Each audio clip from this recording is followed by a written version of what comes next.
Good morning, you beautiful people. In this episode of the Minecraft Experience, we are going to be building the ultimate mining facility. Fully equipped with a fast travel system to and from our strip mine, a shulker box unloader that goes directly into the largest automatic sorting system that I've ever built. Not to mention the state-of-the-art smoothstone and cobblestone generators. And to top things off, we are going to put as many mason villagers as we can fit into this place so that we can turn all of our hard work into profit.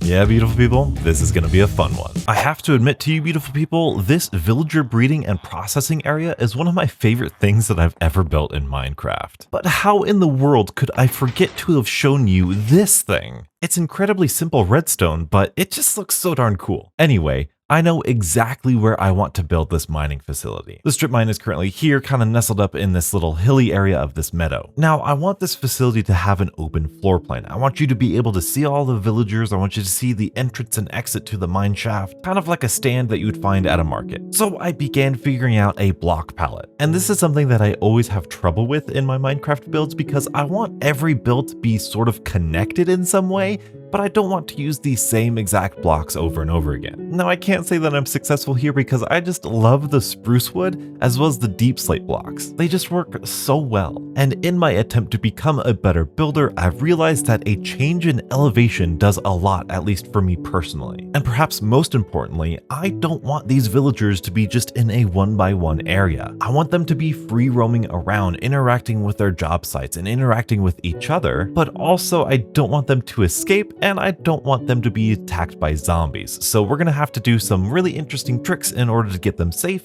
but also not imprisoned, stationary. Now, what you're seeing is not going to be the final build. I'm just looking for a color palette or a vignette of what this build is going to be like. And this blackstone on the ground, I think looks really good. But you can see I'm figuring out the elevation details, and then you can see me playing around with basalt, and I absolutely love the basalt block, so I'm definitely going to try to incorporate that in some way, shape, or form in this build. Like I said, this is just kind of a vignette of what's to come. Yeah, I like the way this feels. Obviously, we're going to put some more texture and some more colors into this. Don't worry, beautiful people. I did lower this into the ground instead of having it be a step up from this. I just like the way it feels a little bit more. It feels a little bit more cozy, and I think this is where I'm going to put the villagers and the villager house. And then I'll probably switch these to stairs because I feel like this is a little bit too long of a slope. I do really like this area. I'm going to dress this up with a whole bunch of set dressing, with a whole bunch of like excavation site stuff and ladders and scaffolding and TNT probably. But back here, beautiful people, ooh, this is where all of the magic is going to happen. Right behind here is going to be where all of the technical stuff is going to be. You beautiful people are going to love it. Actually, let's just show it to you because I already did it. Yeah, I had some fun off camera, beautiful people. Look at this absolutely gorgeous area. Like I said, I'm playing around with elevations and I really like it. As soon as you walk in, you see this door is going to go right to our cobblestone and our smoothstone generators. Back out here is where the item elevator is going to be for the shulker box unloader right here. And then on this side, we already have put in our little fast drop and our fast travel system to and from our strip mine. But the big guns, the showstopper, has to be this huge storage system area. We have our cobblestone on one side, our smoothstone on the other side, and this is going to be all sorted out, all of the things that we get from mining. And there are quite a few things that you get from mining, more than I thought at first. Because you see, sometimes I'll use my fortune pick to strip mine, in which case I get the raw ingredients, which I'm going to put here. But sometimes I use a silk touch pick, which means I need to put silk touch items in this item sorter. But not just one set of silk touch items, I need the deep slate equivalent for those same items. Yeah, this item sorter's gonna be crazy. I'm a little torn on how I should display the items in here because I really love item frames, but with all of the redstone that's gonna be in here, it's probably gonna lag a little bit. So I want to remove as many item frames and entities as possible just to maintain a good frame rate. So I'm thinking about putting these guys in here, the actual block itself underneath the barrel in which they're going in. Maybe I do both. I don't know which one looks better. I don't really like these guys right here, but I really love these guys right here. Who knows? The only thing I know is that the redstone for this thing is going to take a long time. So let's not waste any more time and get straight into it. Surprise, surprise.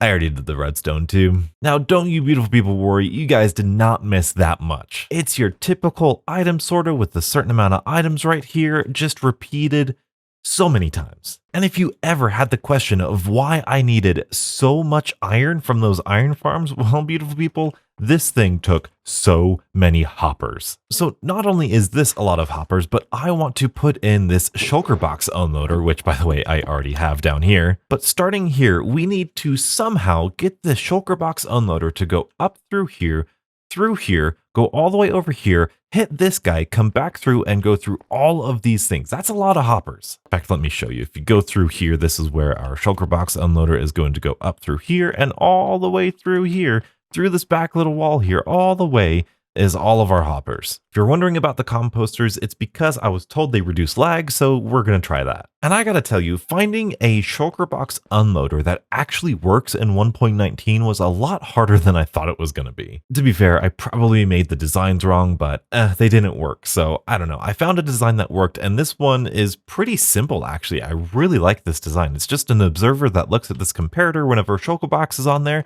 So whenever it's full, it'll change, and whenever it's empty, it'll change, and it'll trigger this piston. So yeah, pretty easy. So once we get back from our mining session, I'm going to put everything in shulker boxes, put all of these shulker boxes in here, push this button, it'll start to go and unload everything, and it should unload everything in order. And don't you worry, I have sorted out most of these items except for this guy. This is going to be our random chest. And as you can see here, it does cover all of the random stuff that you get while caving too. And this is where the shulker boxes will finally end up, so we're not losing anything. And I forgot to even mention, I'm going to put a little device here. I guess I should be more specific. I'm going to put this device down there because this has been super handy. We built this a couple episodes ago. All you do is you put something in your offhand and then you can insta-mine it. So this is really good for like coal or any of the resources that you get while mining and you want to fortune it or something. But that station won't just be for like, you know, iron or gold or whatever silk touch block I have. It's also for gravel because I believe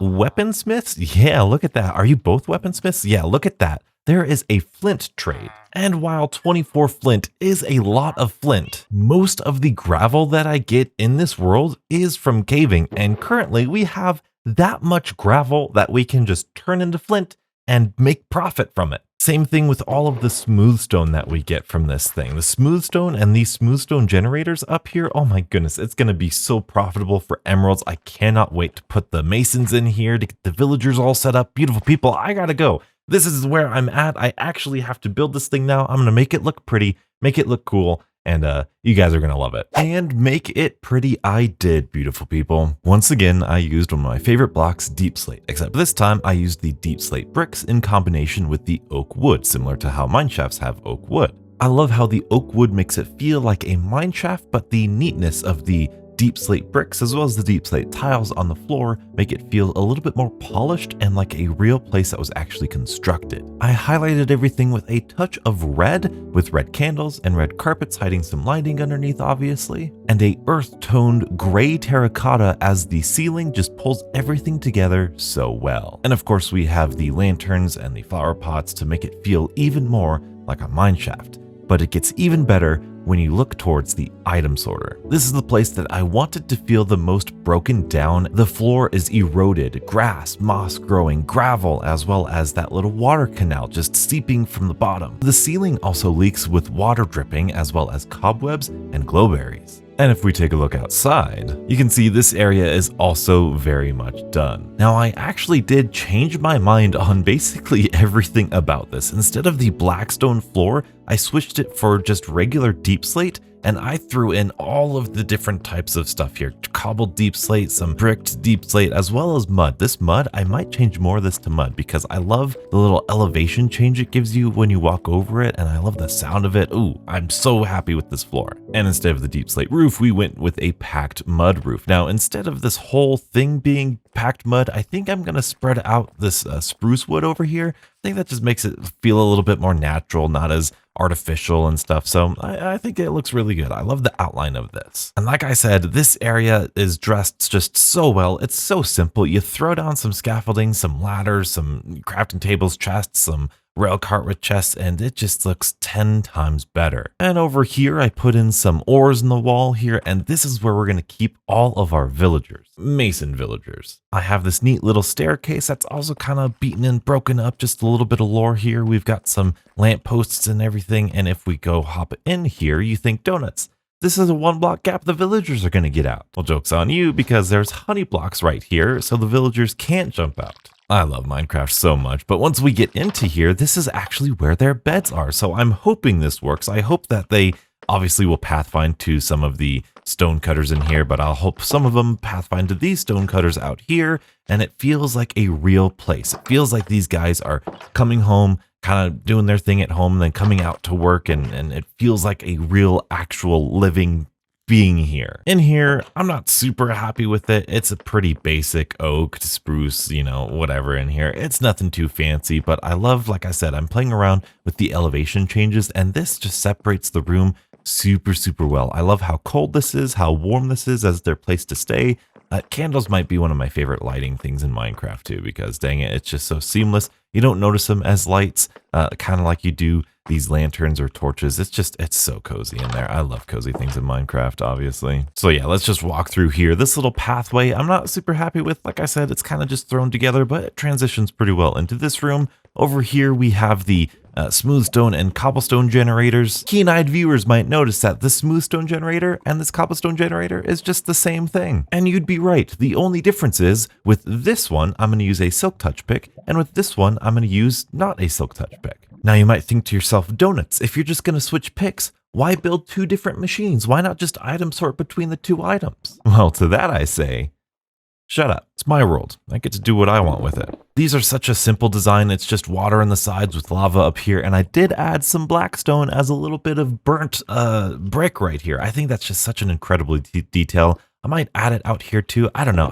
I love it. And then moving on down here, you can see the item elevator. Over here, we've got the drop down to the strip mine that I have up here. Nothing too crazy there. I got some furnaces, cobblestone here, smooth stone here, shulker box unloader. You guys have seen the stuff here. Like I said, one of my favorite rooms here. Oh yes, we do also need to put on this armor stand over here. And you might be thinking, donuts, what happened to the little machine that you wanted to put over there that converts things? Well, I put it in the floor right here. I just go down here, and here is this little automatic mining machine right here. I don't know what I'm going to call this, but obviously you have whatever you want here. You'll mine it automatically, goes in there. Looks really nice. I really like it. Pretty simple. And I'm not sold on this floor, but it works for now. So that's pretty cool. The last thing we need to do, though, beautiful people, we need to get some villagers in here. Luckily, we do have already some diamond masons over here, as well as one over here, I think. So we're going to bring those over here first. By the way, this thing is crazy. We got like 5 iron golems in here.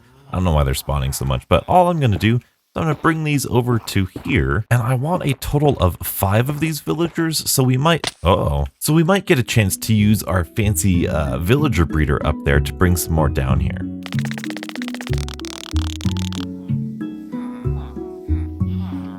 All right, we got one of them off. Let's see if that works. Oh, he already got to, yeah, you're probably blocked here. But it looked like he already, yeah, he's trying to escape and he can't. Look at that. It looked like he already got one of these stone cutters, so that way we can trade with him. All right, just got to do that 2 more times and we're golden.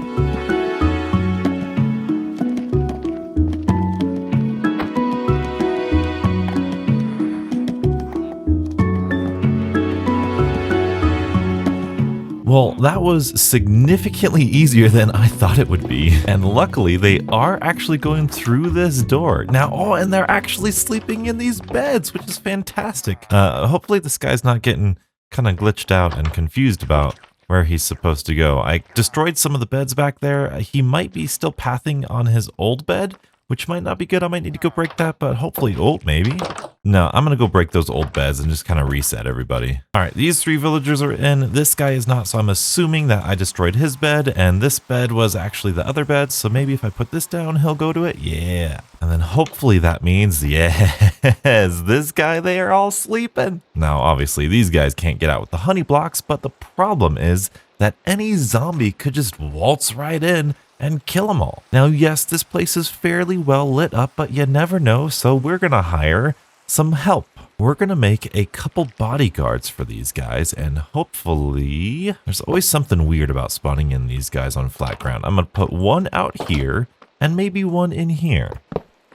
Obviously, this guy is too big for this door, so hopefully if any zombies get past this guy and go through the door, because obviously they need to break the door in order to get in, this guy will take care of them. I'm so happy with this, beautiful people. I'm so happy with this. Because now we can come down here to our huge supply of smooth stone that we have already, and then bring it on over to these guys, and we can just trade for so many emeralds. Oh yes, look at that. Now just 3 of these guys gets us about that many trades. And yes, the emeralds are good and there's better emerald trades out there, but I think the main purpose of this is just to give some purpose to all of the smooth stone right here. And we have enough space for 5 of these guys right here. We got 5 beds, but who knows, I might expand on this and see if I can't get rid of any smooth stone any faster. I am so proud of this build because it's almost purely aesthetic. Yes, there's some fancy devices. Yes, there's some fun farms in here, but it's not this big over the top crazy OP farm like we've been building here the past couple episodes. This has to be one of the favorite things I've ever built in Minecraft. I've always wanted to build some sort of official big mine shaft focused build just like this with all of these features, and I'm so glad I did. But if you are looking for an overpowered fun farm to build, be sure to check out that video, subscribe, and stay beautiful.